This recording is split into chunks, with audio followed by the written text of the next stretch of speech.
en simulant des kidnappings d'une jeune fille pour escroquer son père, un pauvre fonctionnaire policier, pour lui escroquer de l'argent. Le général de la police, ville de Kinshasa, Israël Kantou, appelle la population à coopérer avec la police pour mettre hors d'état de nuire tous ces criminels. Et puisque nous parlons des hommes en uniforme, les collectifs des associations, des dépendants de militaires et des policiers saluent l'amélioration des conditions des hommes en uniforme. Patricia Oungu pour les détails. L'amélioration des conditions de vie des militaires et policiers reste une priorité du gouvernement congolais. Face à la presse, Christelle Kakouba, engagée dans le suivi des familles des hommes en uniforme, a dressé un état des lieux comparatif de leur vie avant et après l'intervention du chef de l'État. Nous, bénéficiaires indirects de toutes les avancées positives concernant les conditions sociales de familles de militaires et de policiers, nous allons cette fois-ci nous lever pour dire au monde que nous ne sommes plus au point A, que nous ne sommes plus au point B. Nous avons réalisé des avancées sans précédent en ce qui concerne l'amélioration des conditions de vie. Nous allons nous lever le 14 août 2025. Nous allons dire merci à la Première ministre, Maman Double, en doublant pour la première fois la solde de militaires et de policiers le 29 août auprès du commandant suprême pour lui dire merci pour toutes les réalisations. Elle salue notamment l'augmentation du solde, une mesure qui redonne espoir à ces familles souvent confrontées à de nombreuses difficultés. À travers son intervention, elle a également appelé à la poursuite des efforts pour garantir un mieux-être durable aux forces de défense et de sécurité, véritables piliers de la stabilité nationale. Des mines à l'agriculture, le pas est parfois vite franchi. Kamoto Coppers Company a sollicité l'appui du ministère de l'Agriculture pour se lancer dans des projets agricoles. Marie Kalong. En quête de diversification économique, Kamoto Copper Company, KCC, l'un des poids lourds du secteur minier congolais, ambitionne désormais de s'investir dans l'agriculture. L'entreprise a sollicité hier, le jeudi dernier à Kinshasa, l'appui du ministère de l'Agriculture pour accompagner le lancement d'un programme agricole structurant dans la province du Lualaba. Le directeur général adjoint de KCC, John Mwamba, a été reçu par le ministre d'État sortant de l'Agriculture et Sécurité Alimentaire, ingénieur Grégoire Mouchaïl Moutom. C'était pour un échange approfondi sur le mécanisme de soutien à mettre en place. Moi, je suis venu puisque nous avons un grand souci, surtout dans les territoires. Moi, je viens de Lualaba. Nous avons un problème de l'agriculture. On veut maintenant essayer d'améliorer la vie de notre communauté par commencer à produire des aliments pour nos peuples. La plus grande partie de nos problèmes, c'est que presque tout vient de la Zambie et de la Tanzanie. Alors, nous sommes venus voir le ministre d'État pour essayer de nous assister. Comme ça, on va prendre un programme. Comme ça, on va améliorer notre territoire pour commencer à développer nos nourritures nous-mêmes, au lieu de commencer chaque fois à importer. L'objectif de ce partenariat public-privé vise à réduire la dépendance alimentaire dans la région, créer des emplois locaux et améliorer durablement les conditions de vie des communautés riveraines dans les sites miniers. Le ministre d'État sortant de l'Agriculture et Sécurité Alimentaire a rassuré KCC de son soutien dans la mise en œuvre de ce projet, saluant une initiative alignée avec la vision gouvernementale de développement agricole intégré. Cette démarche marque un tournant stratégique pour KCC qui entend aller au-delà de son cœur d'activité minier pour s'inscrire comme acteur du développement territorial dans le Lualaba. Une initiative saluée comme modèle de responsabilité sociétale des entreprises RSE dans un contexte où l'ancrage local devient impératif. Les projets avancent et nous en sommes déjà à la deuxième phase. Le recensement général est une réalité, on en parle dans ces reportages. Cette opération de grande envergure fait suite à l'exécution de la vision du chef de l'État, Félix-Antoine Tshisekedi Tshilombo, coordonnée par la Première ministre, chef du gouvernement, Judith Suminwa, sous la conduite du vice-premier ministre et ministre plan Guilaine Mobouisa. C'est dans cette optique que la directrice générale de l'INES, Institut national des statistiques, Élisée Chauveau-Alima, est sur le terrain pour l'organisation du recensement général de la population de l'habitat deuxième génération. C'est là grâce à son expertise à la matière. Ce recensement qui est dans sa phase de cartographie pilote concerne que le territoire d'Ebulungu dans la province de Kwilu, la commune de Kinshasa dans la capitale et les territoires de Chikapa dans les Kasaï. Grâce à la dynamique, professionnalisme et technique de haute portée après 40 ans, que cette opération est organisée sous le leadership d'Élisée Chauveau-Alima. Bon, nous sommes venus pour sensibiliser la population de Bulungu à accueillir cette activité et à s'approprier de cette activité. Et je voudrais demander aussi à la population de Bulungu d'ouvrir les portes aux experts pour qu'ils puissent collecter les données du deuxième recensement de la population et de l'habitat. Soulignons que ce travail de l'INES sur les recensements consiste à rétablir les données socio-économiques et démographiques précises, fiables et intégrales à l'ère de la modernisation et innovation en République démocratique du Congo. Par ailleurs, l'ensemble du personnel de l'INES avec la DG Élisée Chauveau-Alima, la dame aux multiples innovations techniques qui accompagne la vision du chef de l'État Félix-Antoine Tshisekedi Tshilombo, s'est dit prêt à lancer ces processus après cette cartographie, tout en espérant du gouvernement la mise en disposition d'un budget provisionnel prévu pour la matérialisation de ces travaux. Il a réussi à remettre en surface les facteurs confiance au sein de l'administration publique. Eh bien, Jean-Pierre Liaou a été reconduit dans ses fonctions à la grande satisfaction évidemment des agents de l'État. L'enjeu ici, c'est la transformation systémique de l'administration publique. C'est ainsi que le vice-premier ministre de la fonction publique s'est adressé au personnel de l'État. Nadine Kilosho et Mouké Maluma. Reconduit à son poste, le vice-premier ministre, ministre en charge de la fonction publique, Jean-Pierre Liaou, a été chaleureusement accueilli le lundi 11 juillet 2025 par les agents de l'État à l'occasion de la reprise officielle de ses fonctions. Le responsable des ressources humaines de l'État a martelé sur les défis à relever pour l'avènement de l'administration à la hauteur de la grandeur de la RDC. L'enjeu ici, c'est la transformation systémique de notre administration publique.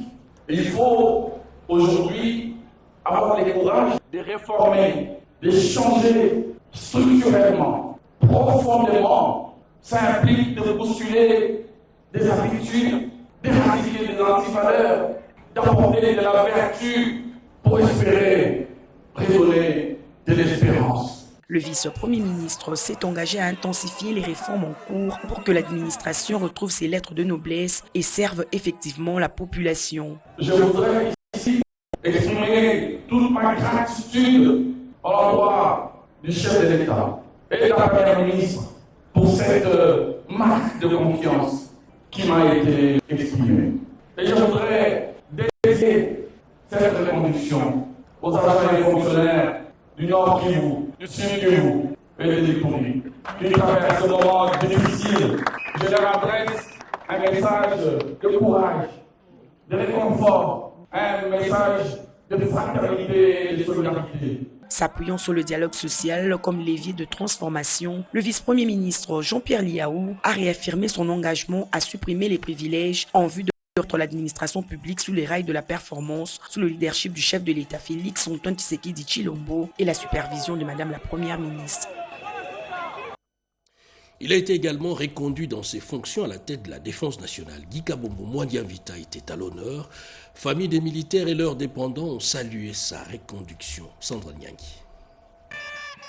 Aux allures d'une journée porte ouverte, les dépendants de militaires de Kinshasa ont assiégé l'hôtel de la Défense ce lundi 11 août.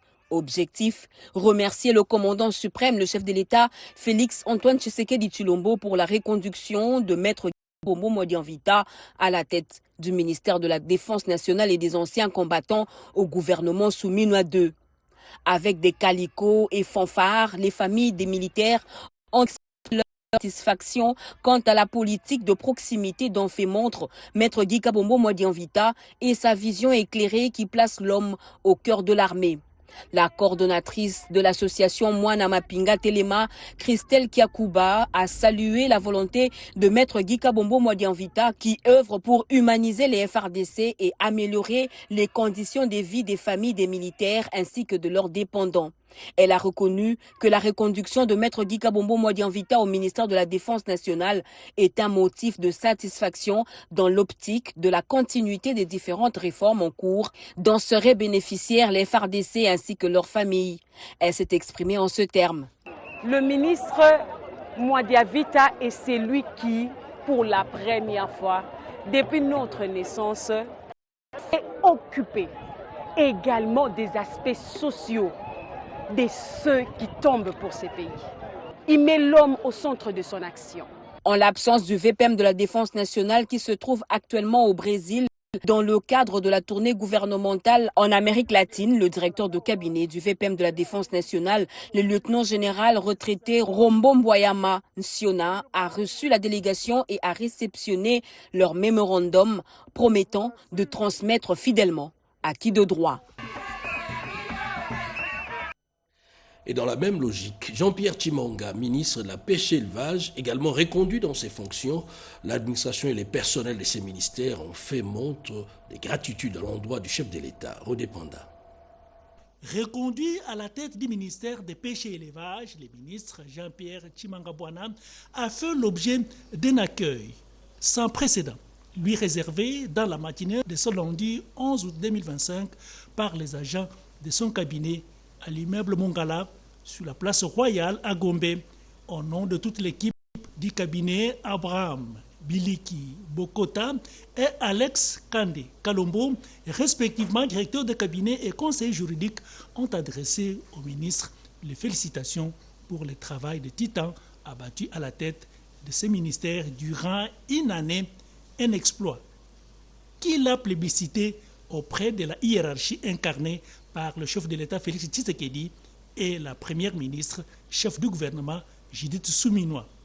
Nous rendons gloire à Dieu, ce puissant et notre seul maître, d'avoir par sa propre volonté accepté de vous laisser au même endroit.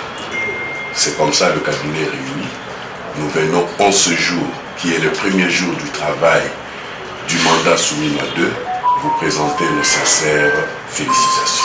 Cet accueil spontané a provoqué émotion et satisfaction du patron de la pêche et élevage, témoignant ainsi une action de grâce à Dieu le Tout-Puissant et pourvoyeur. Cette reconduction, il faut le dire, est le fruit de la collaboration de toute l'équipe du cabinet, a souligné le repromu.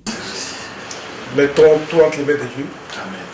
Travaillons la main dans la main pour mériter davantage la confiance du chef de l'État et du Premier ministre. Confiance méritée, le patron de la pêche et l'élevage tient au développement de ce secteur pour ce mandat qui commence. À présent, le mois de l'Institut national de préparation professionnelle s'est clôturé. Moment propice pour parler des réalisations à travers des journées portes ouvertes. Mois initié en marge du 61e anniversaire de l'INPP. Georges Frédéric Ndibou. L'Institut national de préparation professionnelle, le INPP, vient de clôturer les festivités marquant les 61e anniversaire de son existence. En présence du président du conseil d'administration de l'INPP, l'honorable Jean-Marie Lukulassi, du secrétaire général du ministère de l'Emploi et Travail, du représentant de la coopération japonaise et de la Chambre du commerce cubaine. Le directeur général de l'INPP, Godefroy Stanislas Tshimanga, a dans son mot réaffirmé l'engagement total de l'INPP à contribuer à la transformation sociale de la RDC à travers une formation professionnelle moderne, inclusive et tournée vers l'excellence. Le renforcement de nos partenariats stratégiques et surtout avec nos entreprises nationales qui demeurent les principales bénéficiaires de notre action. Chers partenaires, vous avez été et vous restez au cœur de notre action, au cœur de cette dynamique. Par votre engagement, votre confiance et votre appui constant, vous avez contribué à chaque pas de notre progrès. À vous, nous exprimons notre profonde reconnaissance. Le directeur général de l'INPP a également, lors de ces 2 journées de clôture, loué l'excellence de la coopération avec la JICA, l'AFD, la Chine, la Suède, l'OIT, pour ne citer que cela. Tout comme au lancement et à la clôture, pour lier l'utile à l'agréable, c'est dans une ambiance bon enfant que se sont clôturées les activités liées au 61e anniversaire de l'existence de l'INPP. La République démocratique du Congo aux couleurs de la Côte d'Ivoire. C'était le 7 août dernier. Le pays d'Houphouët-Boigny a célébré ses 65 ans d'indépendance. À Kinshasa, une soirée d'amitié entre les deux pays a été organisée par l'ambassade de Côte d'Ivoire en RDC. Images et commentaires. La capitale congolaise a été le cadre d'une vibrante célébration ce 9 août à l'occasion du 65e anniversaire de l'indépendance de la République de Côte d'Ivoire. Les murs du cadre de réception, ornés aux couleurs orange, blanc et vert, ont accueilli une foule de dignitaires, de chefs de mission diplomatique aux directeurs généraux d'entreprises publiques, tous venus honorer la nation d'Houphouët-Boigny, dirigée aujourd'hui par le président Alassane Ouattara. L'ambassadeur de Côte d'Ivoire en RDC, François-Xavier Zabavi, a donné les tons de la soirée avec un mot d'ouverture empreint de solennité et de gratitude.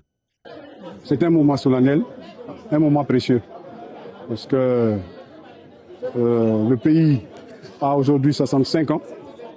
65 ans, comme le disait le président de la République lors de son discours du 6 août, c'est un âge, c'est l'âge de la maturité.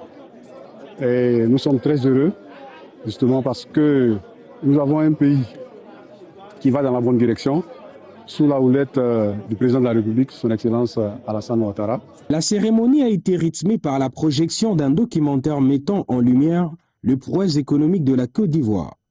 L'orchestre symphonique Kimbangus a agrémenté la soirée de ses mélodies, ajoutant une touche culturelle à cette fête nationale.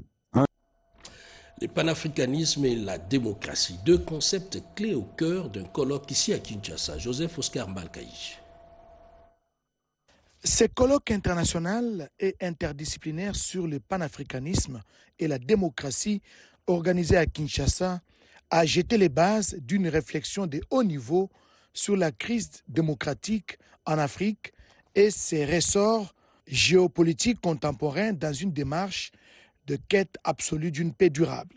Les orateurs venus des différents horizons des États-Unis d'Amérique, d'Afrique et d'autres continents se sont interrogés à partir de quelle grille de lecture et avec quelle approche peut-on reconstruire la paix et libérer la démocratie de l'autoritarisme. Des pistes de solutions nouvelles ont été préconisées pour retrouver la paix au regard des enjeux géopolitiques et géostratégiques actuels en Afrique. On ne peut pas parler du panafricanisme sans parler de la RDC. Tous les défis et toutes les questions que nous voyons aujourd'hui, les grandes puissances se battent en quelque sorte pour accéder non seulement aux ressources naturelles, mais également au marché qui se trouve à Kinshasa. Et nous rendons par ce colloque hommage au professeur et ambassadeur Georges Nzongola Ntalaja, qui a eu à contribuer grandement pour l'éveil des consciences dans le contexte congolais et le panafricanisme de façon générale. À ce sujet, plusieurs thèmes ont été développés au cours de ces colloques internationaux. C'est notamment institutions démocratiques, acteurs non étatiques, panafricanisme et idéaux lumumbistes, crise d'État et démocrature en Afrique, intégration et coopération régionale. Des approches appréciées différemment et qui ont débouché sur des recommandations pour le retour d'une paix durable en Afrique avec un regard sur la démocratie et le souverainisme en Afrique. Sa fondation Acacia en Action apporte son soutien au processus de paix dans les Grands Lacs. En dehors de l'installation de membres du bureau du district de la Funa, il s'est agi d'un grand rassemblement. Vous allez voir sur ces images pour le soutien aux efforts diplomatiques du chef de l'État. C'est un commentaire d'Éric Kabamba. Devant de milliers de membres de sa fondation Acacia en Action, la présidente nationale Acacia Bandjoubou Lambongo a installé ce samedi 9 août 2025 le chef des poules, cordon et président des districts de la Funa et de Moamba, cadre choisi, le terrain à Sosa dans la commune de Kassavubu. Ce mot, la présidente nationale de la Fondation Acacia en Action a demandé à la foule de prendre une minute de silence pour nos frères et sœurs de l'Est victimes de l'agression rwandaise. Au cadre du UDPS, Acacia Bandjoubou Lambongo, récemment nommé ministre d'État, ministre des hydrocarbures, a remercié le président de la République, Félix-Antoine Tshisekedi Tshilombo, pour cette confiance renouvelée. Elle a invité la jeunesse congolaise à ne pas être manipulée par les ennemis de la République. Je viens vous parler en tant que mère et vous conscientiser. Il est temps pour vous de vous lever en tant que jeune et patriote. Vous avez pour rôle de soutenir toutes les actions qui contribuent au développement du pays afin de retrouver la paix.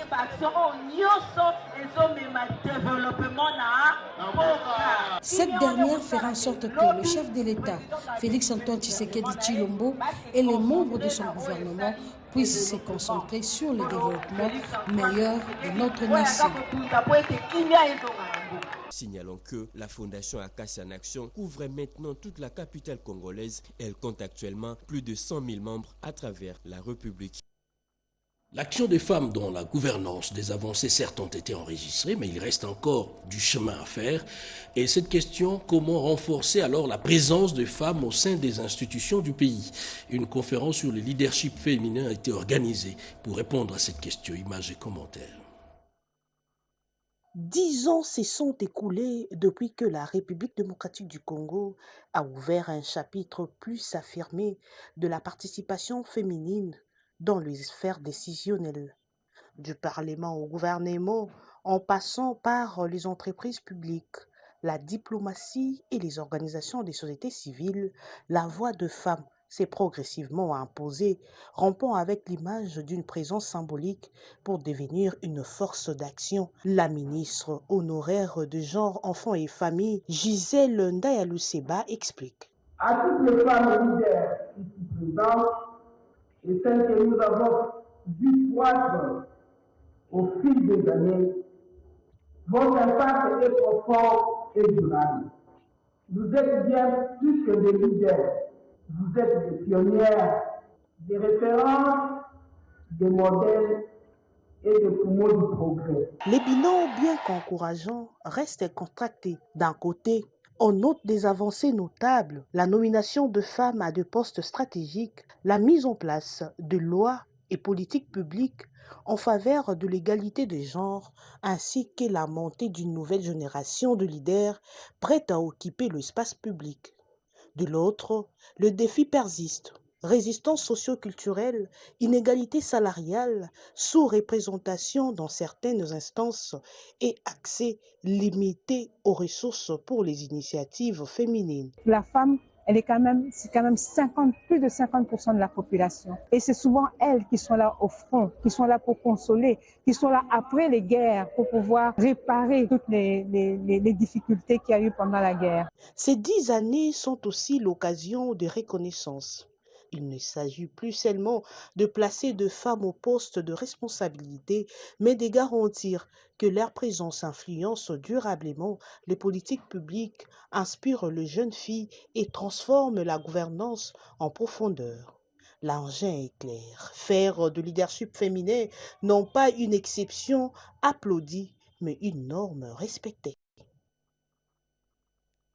Voilà qui boucle complètement ce journal, la grande édition de 20h. Merci d'avoir été le nôtre durant une demi-heure. Merci également à la grande équipe, notamment Alain Djeka, André Djeka à la réalisation, et Simon Kankolongo, Étienne Lula à la prise de vue, Yannick Yangoumba à la prise de son, Alain Saudi à la régie finale, Nana Mouzazebo à la rédaction, Jacques Kabwabo à la coordination et sous la supervision éditoriale de Joseph Oscar Mbal Caïge. 23h, Robert Ndaye, 7h, demain, Rudis Kitutu.